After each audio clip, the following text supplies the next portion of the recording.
Hello, everyone, and welcome back to English Speaking Corner.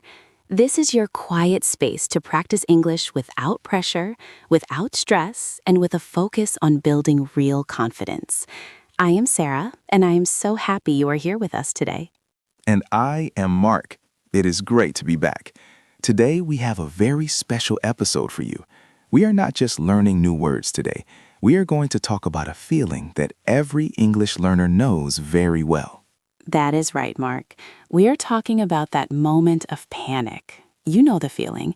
You are having a conversation, everything is going well, you feel good, and then, suddenly, something goes wrong. Maybe the other person speaks too fast. Maybe you use the wrong word. Maybe there is a misunderstanding. And in that moment, your brain freezes. You feel your heart beating fast. You want to run away. You worry that you look foolish or that your English is not good enough. It can feel like a disaster. But here is the secret. That moment is not a disaster. It is just a small problem. And like any problem, you can fix it if you have the right tools. In movies, misunderstandings are dramatic. In real life, they are just normal parts of communication. Even native speakers misunderstand each other all the time. Exactly. The difference is that native speakers know how to fix the broken conversation quickly. They do not panic. They just use specific phrases to repair the situation. We call this the Repair Toolkit. I love that name, the Repair Toolkit. So today, we are going to give you that toolkit. We are going to teach you the exact phrases you need to handle 3 common stressful situations. We will teach you what to say when you do not understand, what to say when someone does not understand you, and what to say when you make a mistake. By the end of this lesson, you will not be afraid of making mistakes anymore. You will know exactly how to handle them calmly and professionally. We are going to practice these phrases together. We will speak slowly and clearly. We will leave space for you to repeat after us. So please put on your headphones, take a deep breath, relax your shoulders. Let's build your confidence one phrase at a time. Mark, are you ready to start with our first situation? I am ready. Let's talk about the first common problem. This is when you are listening to someone and you simply do not catch what they said. Maybe they spoke too quickly. Maybe there was noise in the room. This happens to me too, even in my own language. But when we are learning English, our instinct is often to panic. We feel like it's our fault. And often, learners will just say one word. They will say, "What?" Yes, I hear that a lot. Just the word, what. Now, Sarah, be honest. How does it feel when someone just says, what, to you? To be honest, it feels a little bit aggressive. It can sound rude. It sounds like you are annoyed or angry. It stops the flow of the conversation. It puts pressure on the other person. Exactly. It is not polite. So we want to remove the word what from your vocabulary in these situations. We want to replace it with phrases that sound calm, professional, and polite. We call this the soft confession. You are admitting you did not hear, but you are doing it softly. Let's practice our first phrase for this. Instead of saying what, you can say, "I'm not sure I caught that." That is a beautiful phrase. I'm not sure I caught that. It means I did not hear you clearly, but the verb catch makes it sound active and casual. Let's break it down. Listen to the rhythm. I'm not sure I caught that. Notice that the stress is on the word sure and the word caught. I'm not sure I caught that. Let's try practicing that together. I will say it and then I will pause. You repeat it out loud wherever you are. Ready? I'm not sure I caught that. Very good. Let's try it one more time. Focus on being smooth. I'm not sure I caught that. Excellent. Now, let's add a little bit more to this phrase to make it even more useful. Sometimes you want to ask the person to say it again, but you don't want to say, repeat that. That sounds like a command. It sounds like you are the boss. Right. We want to ask politely, so we can say, "Could you say that again, please?" This is simple, but the tone is very important. Your voice should go up at the end to show it as a question. Could you say that again, please? Let's practice that intonation. Listen carefully. Could you say that again, please? Now you try. Great. Now, let's combine them. This is a very professional way to handle a situation where you did not hear. You say, "I am sorry. I'm not sure I caught that. Could you say that again?" This shows you are listening, but you just missed a detail. It's very respectful. Let's try the whole thing together. I am sorry. I'm not sure I caught that. Could you say that again? Perfect. Now, Sarah, there is another situation that happens often. Sometimes we hear the words, but we do not understand the meaning. Maybe the person used a difficult word or an idiom we do not know. Yes. In that case, saying repeat that does not help. If they repeat the same difficult word, you still will not understand. You need them to change their words. So we need a phrase that asks for clarification, not just repetition. I like the phrase, "What do you mean by that?" But we need to be careful with the tone so it does not sound challenging. Yes. A softer way to say this is, I am not quite following you. Oh, I like that. I am not quite following you. It brings up the image of walking together on a path. It means you are walking too fast and I am behind. It is a very gentle way to say I do not understand. Let's practice that one. Listen to the stress on the word following. I am not quite following you. Now you try. And you can add a request to it. You can say, "Could you explain that in a different way?" This is the key. In a different way. You're telling them to change their vocabulary. Let's practice this useful question. Could you explain that in a different way? Very good. So let's do a little role play, Sarah. Let's pretend we are in a meeting. I am going to say something very fast and complicated. You use the repair toolkit to fix the conversation. Okay, I am ready. So, regarding the quarterly projections, we need to leverage our synergies to maximize the ROI by the end of the fiscal year. I'm sorry, Mark. I'm not sure I caught that. Could you explain that in a different way? Oh, sure. I mean, we need to work together to make more money by December. Ah, I see. Thank you. Did you see that? It was so smooth. Sarah did not panic. She did not look confused or scared. She just used the phrase, and I immediately changed my language to make it simpler. And notice that Mark was happy to explain. People usually want to be understood. If you use these polite phrases, they will help you. You are not bothering them. You are keeping the conversation going. Exactly. Before we move to the next section, if you are finding these phrases helpful, please take a moment to subscribe to the channel. When you subscribe, it helps us create more calm lessons like this for you.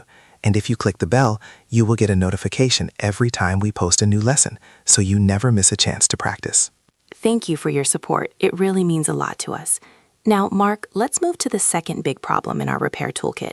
This is the opposite of the first problem. The first problem was that you did not understand them. The second problem is when they do not understand you.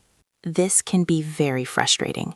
You have an idea in your head, you translate it into English, you speak it, and the other person just looks at you with a blank face. Or maybe they frown. And then the panic starts. You think, oh no, my pronunciation is bad, my grammar is wrong, they do not understand me. And usually, people try to fix this by saying the same sentence again, but louder. Yes, louder is not better. If the sentence was confusing the first time, saying it louder just makes it a loud, confusing sentence. We need to use the rephrase technique. We need to tell the other person, wait, I will say this differently. We need a signal phrase, a phrase that tells the listener, ignore my last sentence, I am going to try again. My favorite phrase for this is, let me put it another way. That is a wonderful phrase. Let me put it another way. Ideally, you are putting the idea on the table in a new position. It gives you time to think, and it tells the listener to be patient. Let's practice the rhythm of this phrase. It flows together almost like one long word. Let me put it another way. Listen closely to how the sounds connect. Let me put it another way. The T in put connects to the I in it. Put it, put it. Let me put it another way. Let's try that together. I will say it slow. Let me put it another way. Now you try. Excellent. Let's try it at a normal speed. Let me put it another way. Another great phrase you can use here is, what I meant to say was. This is very good. For correcting a mistake, maybe you used the wrong word and you realized it immediately. You can stop and say, actually, what I meant to say was, and then you give the correct sentence. It shows you are in control. You are monitoring your own speaking. That is a sign of an advanced learner. Let's break it down. What I meant to say was. Focus on the past tense meant. What I meant to say was. Let's practice. Okay, Sarah, let's role play this. You are trying to tell me about your weekend, but I am looking confused. Okay, so last weekend I went to the station to buy a ticket for the flying machine. I am sorry? The flying machine? Actually, let me put it in another way.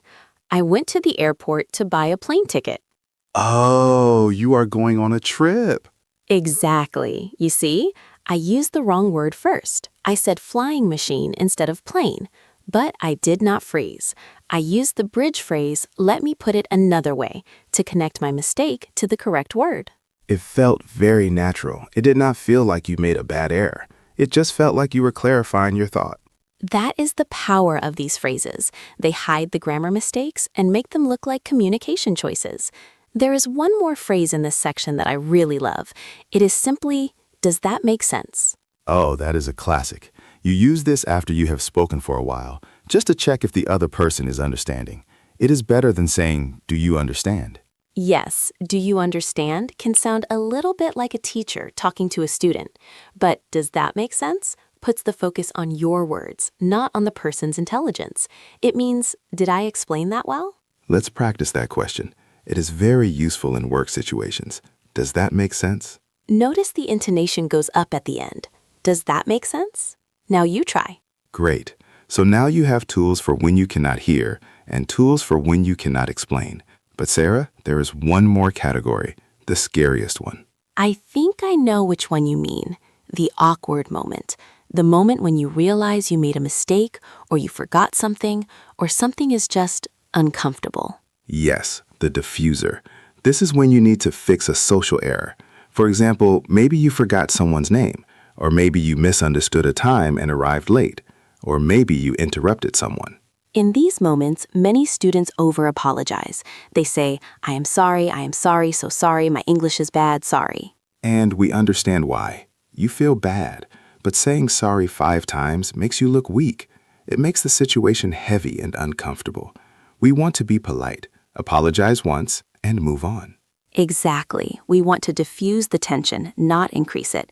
Let's say you misunderstood a fact. Maybe you thought the meeting was on Tuesday, but it is on Wednesday. Someone corrects you. Instead of saying, sorry, I am stupid, you can say, oh, I did not realize that. Thanks for telling me. This is powerful. I did not realize that. It is honest. And then, thanks for telling me. This changes the negative moment into a positive moment. You are thanking them. Let's practice the first part. I did not realize that. Focus on the word realize. I did not realize that. Now let's practice the gratitude part. Thanks for telling me. Now put them together. Imagine someone just corrected you. Be calm and smile. Oh, I did not realize that. Thanks for telling me. Now you try. It feels much better than begging for forgiveness. It is equal. You are 2 adults having a conversation. Another common awkward situation is when you interrupt someone. In English, timing can be hard.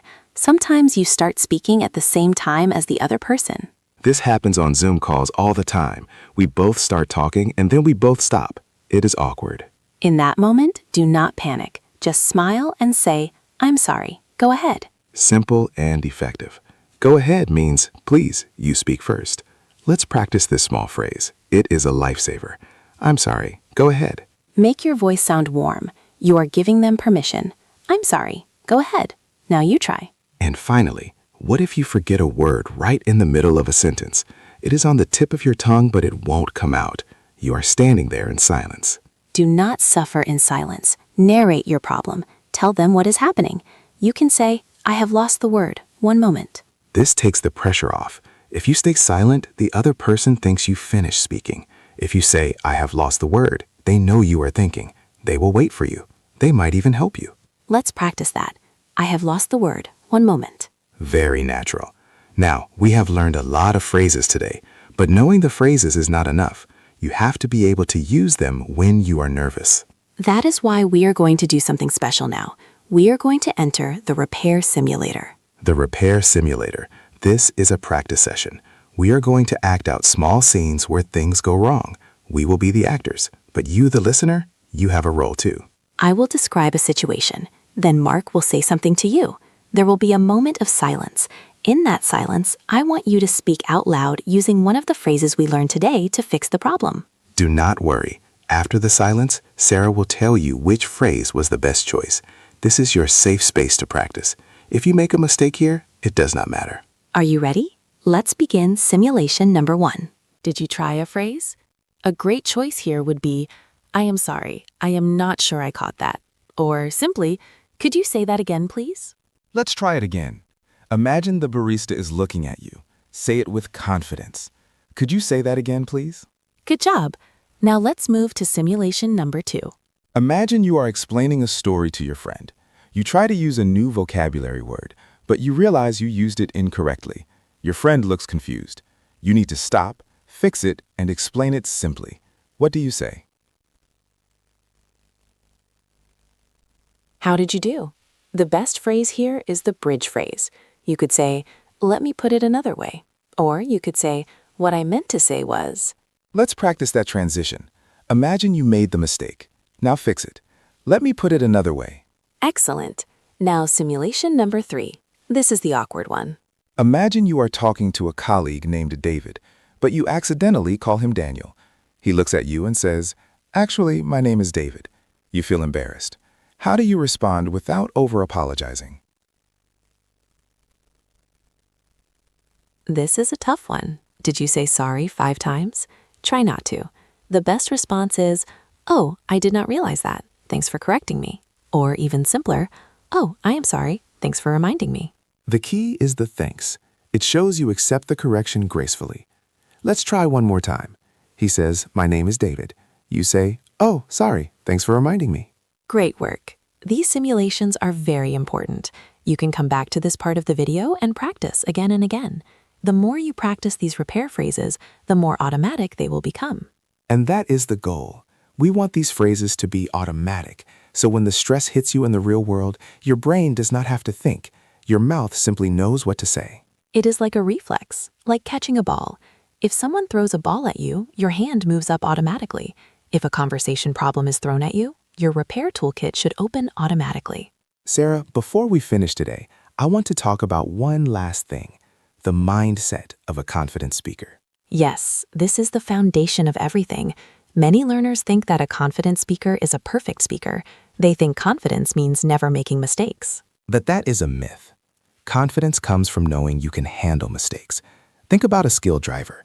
Is a skilled driver someone who never sees a red light or a pothole? No, a skilled driver is someone who knows how to stop at the red light and how to drive around the pothole without crashing. Exactly. Your English journey will have potholes. You will have misunderstandings. You will have days where you forget words. That does not mean you are a bad English speaker. It just means you are learning. So your goal for this week is not to be perfect. Your goal is to be a good mechanic. I want you to try to use one of these phrases in a real conversation. Maybe watch a movie in English without subtitles. When you do not understand a line, pause the movie and say out loud, I am not sure I caught that. Could you say that again? That is a great way to practice alone. Or if you have a speaking partner or a tutor, tell them, today I want to practice repairing the conversation. Ask them to speak fast so you can practice asking them to slow down. Take control of your learning. You have the tools now. You just need to use them. We hope this lesson has made you feel a little lighter and a little calmer about speaking English. Remember, every mistake is just an opportunity to use a cool new phrase. If you enjoyed this shadowing session, please give this video a like. It really helps other learners find our channel. And share it with a friend who is learning English. Maybe you can practice these phrases together. And don't forget to subscribe if you haven't already. We have so many more calm, confidence-building lessons coming for you. We want to be your partners on this journey to fluency. Thank you so much for listening and practicing with us today. You did a great job. Speaking out loud is hard work, but you did it. Be proud of yourself. Keep practicing, keep listening, and most importantly, be kind to yourself when you speak. We will see you in the next episode of English Speaking Corner. Until then, happy speaking. Goodbye, everyone. Goodbye.